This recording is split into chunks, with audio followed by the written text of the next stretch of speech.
Welcome back, everyone, to the Player Zone YouTube channel, and welcome back once again to the Premier League predictions for match week 12. I tell you what, last week was an absolute stinker for myself. I've gone well. I came into game week 11 with 73 points. I've had prediction points. If you don't know, 3 points for the correct scoreline, 1 point for the correct result. Obviously 0 if you don't get either. So 73 after 10 weeks. I thought, yep, 7.3 points a week. Yeah, I'm doing well. Game week 11 came and I had an absolute rotter. My first bad week of the year. I only managed 3 points with three correct correct results predicted. So a tough week. Looking to bounce back this week with some good predictions. But yeah, it's another week of tough games coming up. So hopefully I don't embarrass myself once more. Guys, before we get into the prediction video, if you don't mind liking the video, subscribing to the Player Zone channel, and also sharing this channel with any mates you think love Premier League football in general. Always want to tag along for the podcast, which I do weekly as well. So make sure to share the channel, show some love, and I appreciate all the returning viewers who come and watch this week after week. That being said, guys, let's get straight into the predictions. Our first game, the early kickoff, is Wolves versus Spurs. Now, two teams had tough weekends last time out. Wolves, it was an odd performance. They've had so many good weeks. And done so well at home in recent times. It almost felt like they ran out of batteries a little bit versus Sheffield United. By no means probably didn't deserve the loss, but weren't good enough for the win in my eyes. So I guess for Sheffield United fans, they'll absolutely take it, but Wolves fans will be left regretting that game. Obviously a game they probably penciled in as 3 points, but still definitely clear of that sort of relegation zone scrap. They're probably towards that mid-table cluster, but played some really, really good football in the last few weeks prior to that game. I think we've started to see, I guess, the impact of the loss of Pedro Neto, obviously, to that hamstring injury. The chance creation wasn't the same for them. The quality of chances created wasn't the same. You know, Neto leading the assists, I'm pretty sure leading chance creation as well. So you lose that aspect, and you've got players like Hwang who probably need that facilitation so they can just finish the ball and put the ball in the back of the net. He had a bit of a quieter game. That midfield didn't operate as well either in that game as well. And it's got a lot's going to rely on Cunha and Hwang to work together in this next coming period while Neto is out to try and get the goals for Wolves, because we talked about the start of the season. In the first few games, we didn't know where the goals were going to come from. Then it started to come from Hwang, from Cunha, from Neto setting them all up. But then once he goes away again, the first game and first chance we see Wolves again, they struggle to create proper good chances and clear-cut chances. So that's definitely going to be a massive loss for them. Again, probably a game they probably didn't deserve to lose. They probably deserved to draw the last game, but looking to bounce back. And, back at home, they've had a very, very good record at home. They've had draws versus Newcastle and Villa, and they've beaten Man City there in recent times. So they're really, really good at home. They come up against a Spurs side who's battered and bruised. Spurs with their suspensions and injuries lose the likes of Richarlison, Romero, Udogie, Maddison, Van de Ven, and Perisic, as well as some other squad players as well. So it's going to be a big test, a whole new back line basically for this game. How do they deal then with the likes of informed Hwang, Matheus Cunha behind there, Mari Lamina pushing from midfield as well. It's going to be an interesting sort of occasion for Spurs. We'll see their true colours, I guess, the first time I'm going to see them. I didn't expect with this many players probably out, but I was very keen to see what's going to happen when they lose a few key players. They've lost now 5 or 6, so if they can still play that same attacking, open Alex Postecoglou style of football and still pile in the goals, I'll be very impressed. And I definitely think Spurs are up there as a third or fourth horse in that title race. But we might see a really, really tough game for Spurs and might have to revert back to being a bit more negative, a bit more pragmatic, work more possession-based, slow style of football rather than being that team who are just constantly on the ball and constantly trying to get the ball forward.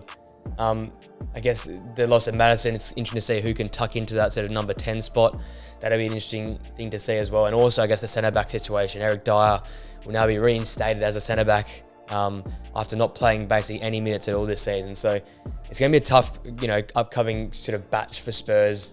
And maybe their game plan is just to grind out results to try and stay in the hunt for that top 3, top 4 sort of positions, and maybe in a bit of a sniff for a title at the end of the season, because they're still not that far off. I think only 2 points off the top. So if they can get through this tough period, they'll come out the other side a better, happier unit, and maybe a chance here late in the season to cause a bit of havoc at the top end of the table. In terms of this game, though, I think Tottenham just have too much quality. They have the belief now that they hadn't had before, and I know there might be 5 or 6 changes, but I back in Andrew's system, I back in his tactical prowess to get this win. It'll be a tough one though. I'm going Spurs to win the game 2-1. I think Wolves might score the one early, and then Tottenham will come charging back late in the game. Our next game takes us to London. It is Arsenal hosting Burnley. Two teams, I guess, at the opposite spectrums of where they currently are. Starting with Arsenal, was a tough loss versus Newcastle United. A lot of controversy. I was one of those a part of that controversy, thinking that it wasn't quite fair. Can't really tell if it was in or out. Definitely a foul on Gabriel, and then probably wasn't offside for the header across, but still a lot of things that could have been impacted by VAR. Nothing was impacted. You had Bruno Guimaraes doing his best to be sent off during the game as well, with some of the stuff he was doing off the ball. So it was a tough game for Arsenal. It's always a tough place to go up there to Newcastle. So, only to lose 1-0. They went at their best, neither were Newcastle, but I think what came out of it was Arsenal probably weren't the better of the two sides. I think Newcastle not wanted it more, but were just up for it a bit more. They were very inspired, very passionate. We've seen that a lot in the Champions League, but they were really, really up for this game. Arsenal were just a tad off it, and they were made to hurt. And you see the loss of Ødegaard, Jesus makes a massive difference in this team. When you've got Kai Havertz there as a number 10, Eddie Nketiah, who's really struggled in big games. If you're going to be honest about it, he has struggled in big games to make an impact, and once again in this occasion hasn't quite made an impact again in a top 4 sort of matchup. So, with all that being said, it was a tough day out for them, but I think they'll bounce back well. We saw last night in the Champions League, they put together a great performance. Bukayo Saka looks at his best once again. He had a quieter weekend as well, but I think it's a perfect chance for them back at home to flex their muscles a bit against a Burnley side who are, just totally off it at the current point in time. Bit of a shambles. Their identity is to play this, front-footed style of football, like the Pep, like the Ange, like the Klopps of the world, like the Artetas, but they just don't have the quality to match it in the Premier League. Mistakes lead to goals. We saw on the weekend again, the first goal for Palace came from a defender trying to dribble out of pressure, turns the ball over, one pass, goal. And it's just simple as that the teams like Crystal Palaces and the big clubs will just capitalise on any sort of small mistake and make the most of it. It looked good in games. Burnley looked good again the weekend. 75+% possession, controlled the ball, created a lot of chances, but there weren't any open, easy to get chances. Maybe there's 1 or 2 in there, but considering how much possession they have and how many shots they have, they don't create great opportunities, which they just have to score. And it just goes to show, I think a lot of possession sideways. It makes the midfielders look really, really good, but it doesn't look good in the score sheet because it's not scoring goals. The output's not there. The forwards are starved of chances, and if it wasn't for Koleosha in this game, there wasn't much shining light last week out for Burnley. A lot of nothing possession, and a lot good for the stat sheet, but not good for the ladder. So they're still struggling. I think they'll struggle again in this game. I think Aston will carve them up 4-0. I think they've got too much quality, too much confidence at home. And I think Burnley, they might be looking at a bit of a change of manager pretty soon if things don't turn around. Next game keeps us in London. It is Crystal Palace hosting Everton. Interesting two teams at the current point in time. Palace have done really, really nice so far this season, sitting 11th on the table. The big win versus Burnley snapped that 2-game loss streak that was going on currently. But it seems that Palace are not quite as expressive as we saw in those sort of first 3 to 4 weeks. And that might have been facade as well. I've gone through their season. They've only scored more than 1 goal twice this season. So they haven't really been that open, aggressive team that we all thought. On the eye, early in the season, they looked like they were a bit more progressive, looked more on the front foot, but especially in recent weeks, especially with the loss of Eze, good seeing him come off the bench again, but that creation wasn't quite there. It's a very, robust, workman-like midfield, which are there to break up play and get the ball transitioning the other way rather than being those chance creators. So with Eze back, you already saw instantly made the impact with the assist for that late Tyreek Mitchell goal to make it 2-0 last week. They just did what they've done in the last few weeks versus Burnley. It was sit in, absorb pressure. That partnership, Anderson and Gay, is remarkable. We saw it at Old Trafford, they did it as well. They did it then at Burnley, a very similar performance where they just sat in. When they got their chance, they took it, and that was basically it for Palace. And that's what they've been doing so far this season. They've been sitting in, using this great defence, using this great midfield in front of them with Lerma, Decore and Will Hughes, who again, all sort of workman-like, robust midfielders that go in there and try and break the play up. They aren't much of chance creators, not much of goal scorers, but that sort of 5 there, the midfield and then the 2 centre-backs are so solid. It's so hard to score against these guys. And that counter-attacking style of football, I think, is suiting this guy and suiting these guys and suiting this system. AU's being clinical enough. He's set up a few plays as well, but I don't think it'll work in the long haul. I think they'll come up against teams like this Everton team, who I think of being one of the great stories of the last 3 to 4 weeks. They've turned it all around. They're playing some great football. Great football, probably not in the eye, but great football in terms of getting points, being clinical in front of goal, getting some big wins, and now they've cleared themselves with that relegation scrap. They've gone 5 points clear of that bottom 3 position. It's proper dice football, 20% possession versus Brighton, but guess what? They get the 1-1 draw. They take their chance. Mikalenko there early on in that game takes an opportunity from the rebound, and that's where you get your results from. You see that like the Tarkowski increasing his performance. Ashley Young's had a great little run here. Dominic Calvert-Lewin, Decore, all these guys, these sort of Sean Dyche workman-like players who are standing up right now.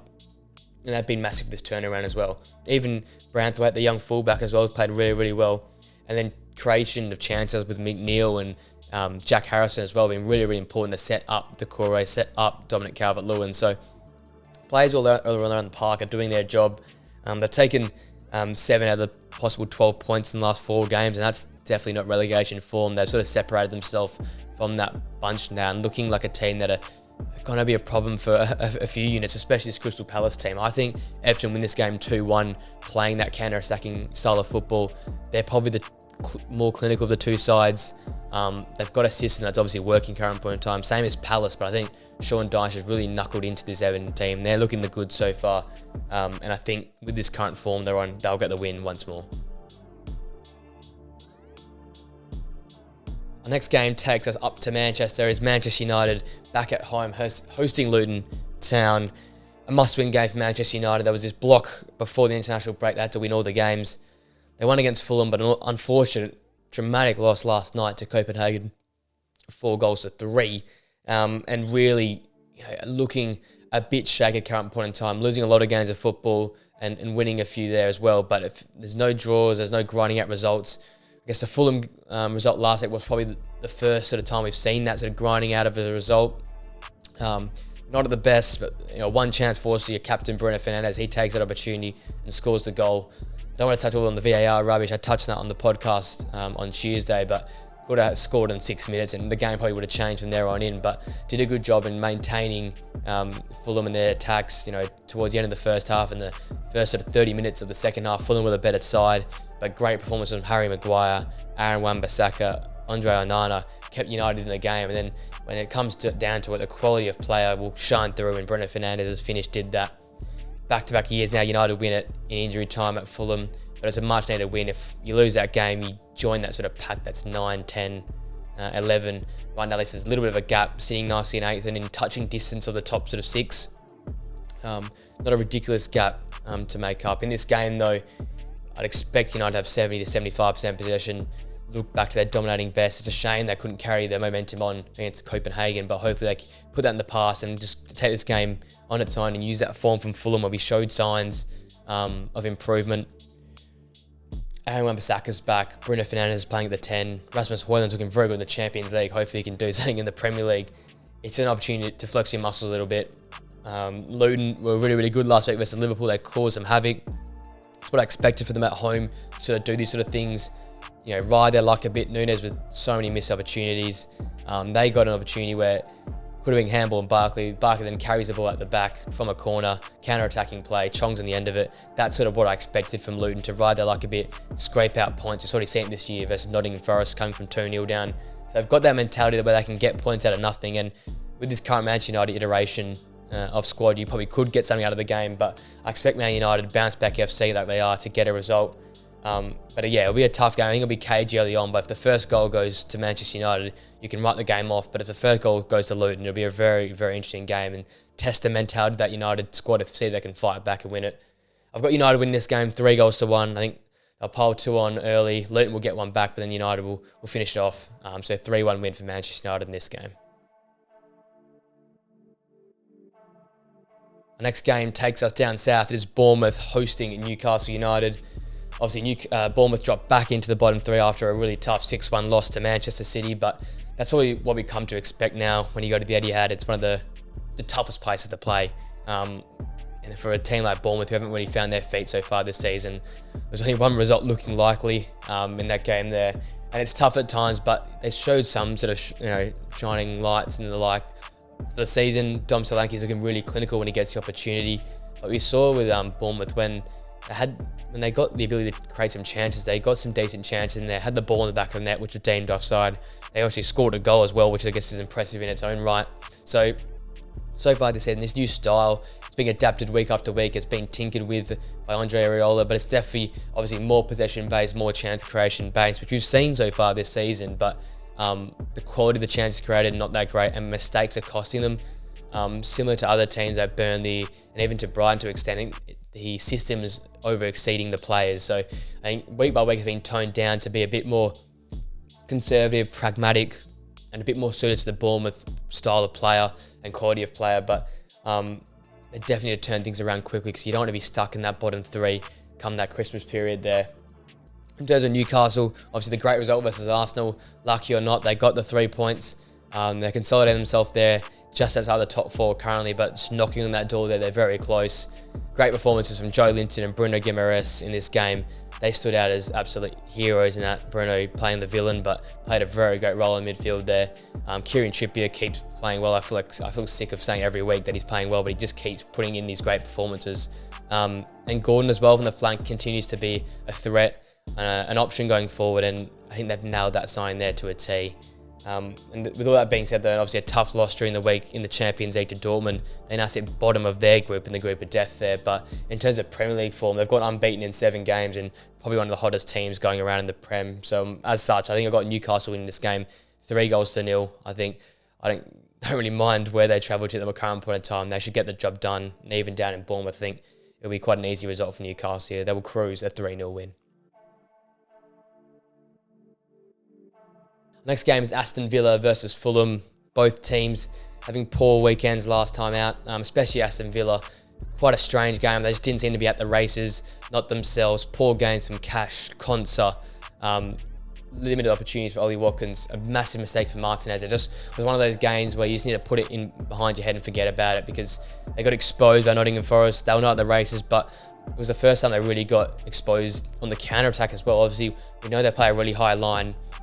They play that sort of high possession gameplay where they have a lot of the ball. They sit almost on the halfway line at time, and they use their quality midfielders to dictate the game. But in this game, none of that sort of happened. And with the pace of the Nottingham Forest forwards, they got in behind them and they showed them up a little bit. So it was a bit of a shocking performance in terms of Aston Villa. But we know how good they've been this season. They've got the 22 points from the 11 games. They're only 5 points off the league leaders currently at Manchester City. So it's never easy, especially with Conference League football on Thursday night, to come and play Sunday. But I think they've got enough in them to bounce back here. The quality of players they've got is ridiculous. I think in this game, you just need to try and feed the ball into those wingers, Diaby, Leon Bailey, whether it's Zaniolo, because these guys seem to be the creators of this team.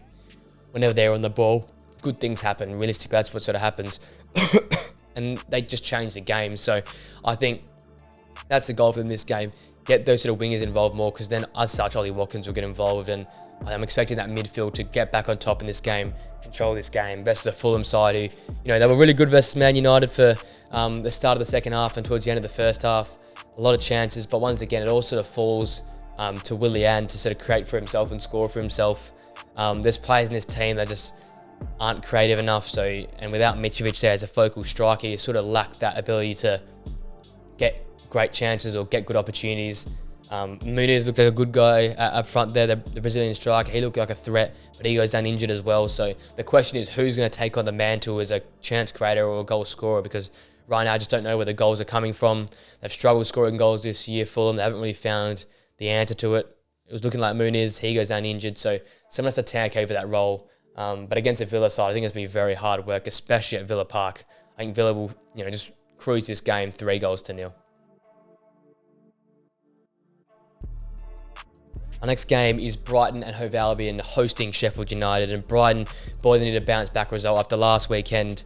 Drawing 1-1 to Everton, they had 80% possession, as I said previously. A lot of chances. Dunk had a great goal, which was ruled offside. Dunk also hit the crossbar, but outside of that and the Matoma dribble that led to the own goal, they didn't really create any meaningful chances. And I'm seeing a lot with Brighton now, a bit of a trend Up front, each week it changes, whether it's Welbeck, whether it's Ferguson, whether it's João Pedro, it's constantly rotation up top. Then you've got this midfield with some new players in there.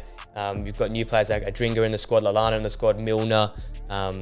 Also got the Hood in there. Billy Gilmore is now becoming one of the normal faces in the midfield, but it's totally different to what we've had in the past. Totally different to the McAllisters of the world who could pick the ball up and transition Brighton quickly with great killer through passes. They don't have that ability anymore for midfield to sort of play those quality passes.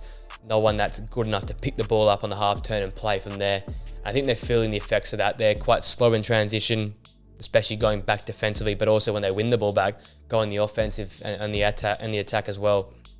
Especially with Matoma, I guess, and João Pedro up top, as well as Evan Ferguson, these pacey sort of guys. Get the ball up to them early, let them go one-on-one with their defenders and make the most of a counter attack. But in this new midfield, it's not the same. You know, McAllister was that guy who could pick the ball up and spray passes from deep midfield or play on the half turn to the left back or to the right back and help Brighton transition. But with all these new faces, they're not quite clicking at the current point in time. A lot of rotation, a lot of things have been adjusted, and it looks like Brighton are just struggling at the current point in time. And I think the biggest thing as well is all these new players and changes going on. I think De Zerbi's style of football is a bit too challenging, a bit too much for the quality of player they've got. They might just need to tone it down and find a middle ground. You don't have to boss the game with 80% possession. You can have it with 70 or 65% and score some more goals. Like obviously the start of the season, the goals are coming easy, but in recent weeks, teams are working them out. They're sitting in deep. They're letting Brighton have that useless side-to-side possession, which boosts their percentage of possession, but they don't really create anything meaningful. And I think Everton found that out to a T. They haven't won the last 5 Premier League games as well, Brighton, so I expect to bounce back, and I expect them to bounce back versus Sheffield United. You know, a team that's quality is not really there, but they're going to have to, like we saw last week, ride a bit of their luck and create chance out of nothing. The Cameron Archer goal from 30-odd yards out, perfect dip off the bar to score, and then obviously getting lucky with a Fabio Silva bringing down Norwood for the penalty there. He converts that well as well. So, they rode their luck in that game. They got a massive win, their first win in the league season, but they're still a long way off it. So I think Brighton being at home, needing to bounce back, I think they'll get the win quite easily, like 2-0. I think Sheffield will do their best to sit in and make it difficult, but I think Brighton score 2 goals and win this one quite easily. Our next game is in Merseyside. It's Liverpool hosting Brentford. An interesting sort of game. Liverpool hoping to bounce back after their first little hiccup, I guess we can say, of this season. A draw 1-1 at Luton. Luton played it to a T. They defended in deep. They took their chance when they had it. And Liverpool, but they had so many chances in this game. Darwin Núñez having almost double-digit shots, missing every single one of them, even some of the most gettable chances. They had great chance creation from likes of Trent, Gravenberch, McAllister. All these guys have been superb this season, and this new style of play is really suiting Liverpool. But in this game, things just didn't go their way. Salvaged by Luis Diaz. What a player he is. With everything that's going on, it's a big deal to see him scoring the goal, but we see how important he is with the Liverpool side. I said a lot coming into the season. A lot would rely on how available Luis Diaz is. Every time he missed last season, Liverpool really struggled. And we saw it again on the weekend, like a header from a winger like that, rising up like a salmon in the water, heading the ball down into the back of the net. That's what he brings. He's just an absolute legend in the box. He doesn't miss many chances when he's in the box, and such a threat. So he showed once again why Liverpool need him.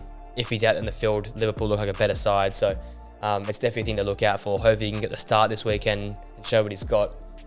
They come up against a Brentford side, however, who are turned their fortunes around. They've gone and won 3 games on the bounce. They're playing the more like the Brentford that we saw last season, a bit more on the ball, a bit more chance creation based instead of just sitting back and counter-attacking and playing some really ugly football. And if you add Tony back to this lineup, they'll be much higher. They're already back up there on the ladder, in that mid-table region. So if things continue to click, we're expecting Brentford to return where they were last season with the midfield workman like players that can create chances, a solid defence with Pinnock there, with Ayer, with also Collins there as well. They just seem to sorting things out all of a sudden. They're looking like a really good side. I think it's just a raw occasion for them like in this one. Liverpool at home look like a bit of a fortress once more. I think they'll win the game 3-1. They're just so good at home. I expect Salah to bounce back after missing 1 week without a goal or an assist. So I definitely reckon they come good here. I expect that midfield to dominate. Gravenberch, McAllister and Szoboszlai will just dictate the game, and they'll play incredible. And I think Liverpool cruise just won 3-1. Our penultimate game of the weekend, I'll wrap up quite quickly. It's West Ham versus Nottingham Forest. Obviously, West Ham have gone in a bit of a rut here. The performances are still staying at probably the same level as prior, but teams are starting to work them out. They are a counter-attacking team. They rely a lot on their forward scoring the goal and the chance they're created, but Mikel Antonio sort of dropped off in that stolen opportunity of Pablo Fornals on the weekend, and that could have really changed the game, going up 3-1 versus ending up down 3-2. So, being back at home is a big chance for them, big chance to bounce back. That midfield is going to be very interesting, that battle versus Nottingham Forest. More chance creations and chance creators on the West Ham side versus the Forest side. It's really that robust midfield, that workman-like midfield, the energizers in that midfield. And I think for West Ham, missing Zuma and Paqueta last week was a big deal. A lot relies on Bowen then to score goals. Obviously, he's breaking a record, being the first player to score in 6 consecutive away games. He's in great form, but you need others to help him out. It can't just be Paqueta and Bowen being the ones to score and assist at the goals.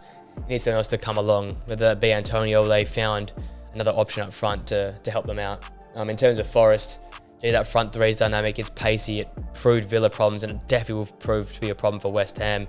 They're much quicker than them, with Alanga there, with Tayo Awanyi, Gibbs White, Hudson Odoi up there as well. They're just so good in the counter-attack. They're so good getting in behind defences.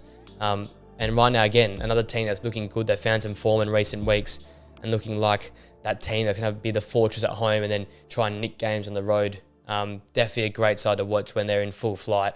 And we're seeing that team's starting to click all of a sudden. There's so many been like 30 plus signings over the last 2 seasons. So they're probably just getting used to talking to each other, let alone playing on the same football pitch. I think because West Ham are at home, they'll probably be the favourites, but I got this game going to a 1-1 draw. I think both teams sort of cancel each other out with their counter-attacking styles, and it'll probably end up in a bit of a boring 1-1 draw. Our final game is probably the biggest game of the weekend. It's Chelsea hosting Manchester City. Chelsea obviously with a great result last time out versus Tottenham. Probably not a great performance, but a great result. They get 3 points. They beat their rivals, and they push their way back up, being the shadow for Manchester United amongst that mid-table crew there. There still remains a lot of problems in this team, because if Jackson and Sterling don't score, where are those goals going to come from? I've definitely been happy seeing Enzo back at that midfield to help out Gallagher and Caicedo yet as well. I'm not really sure if he's really that big league type player. Hasn't really shown any sign of a good game so far at Chelsea, so you can see how long he lasts in that midfield. Great to have Reece James back as well at right back. We know that great partnership at centre back with Thiago Silva and Colwill. Thiago Silva, Badiashile is also there as well. So they've got these options. They've got this team that's coming together nicely. Obviously Jackson with the hat-trick, despite it all being basically tap-ins. You take him how you get him. But yeah, better result last time. Hopefully that can propel him on, give him a bit more confidence to take it to City. I think though, if they're going to get anything out of this game, they're going to have to sit in deep and absorb a lot of the City pressure. We know how good that back line can be when all healthy, so hopefully they do the brunt of the work, and then if Chelsea can get something out of the game, would be on the counter-attack. It'd be a lucky goal or something like that, because this City team right now are absolutely chugging along. Obviously the 6-1 win versus Bournemouth last time out in the Prem, but also a great win over Young Boys 3-0 as well. Haaland's knock was not proved to be much, because he turned up and played Tuesday night in the Champions League and did very, very well in that game, scoring twice. Again, I guess the biggest note from last game, we see the value of Rodri once more, as he sits, gets substituted off, and within minutes, Bournemouth go and score. So that's the only thing to worry about. If Rodri isn't on there, what happens? But he's well and truly fit. He's not suspended. This team is just formidable at this current point in time. Back to the top of the ladder after Arsenal lost last week, and I don't think City will be letting go of that top spot, despite how rubbish those 2 weeks were. They look better than ever once again and look like a team that's going to be hard to beat. I think despite it being at the bridge, despite Chelsea getting a result last week, City's quality, City's talent is too good. Look at Doku on the weekend, the 4 assists and a goal. They just bring players in, and they do even better than the ones that are already there. So they are just too much hand at the current point in time. I think they'll beat up on Chelsea 3-1, and it could get quite embarrassing if Chelsea don't get their act together here. So, ladies and gentlemen, that brings the predictions for match week 12 to an end. Hopefully more than 3 points this weekend of my prediction points. Let me know what you think of my prediction in the comments down below. Do you think anything different? How much are you enjoying the Premier League season? Let me know in the comments down below. Let's get engaging with each other. With that being said, guys, I hope you enjoy the Premier League action on the weekend. Have a great rest of your day. Make sure to subscribe to the channel, like the video, share the channel with mates, and I'll see you guys on the video very, very soon. See you later.